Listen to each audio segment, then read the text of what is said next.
त्रिगुणाकारं त्रिनेत्रं च त्रियायुधं त्रिजन्म पापसंहारम् एकबिल्वं शिवार्विदं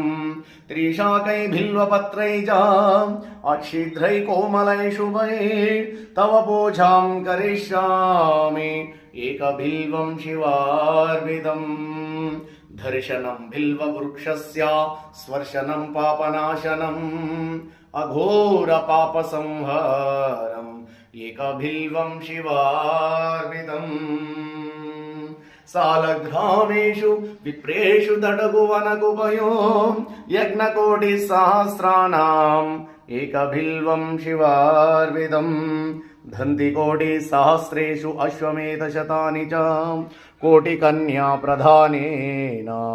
एकबिल्वं शिवार्विदम् एकं च बिल्वपत्रैः च कोटियज्ञं फलं लभेत् महादेवस्य पूजार्थम् एकबिल्वं शिवार्विदम्।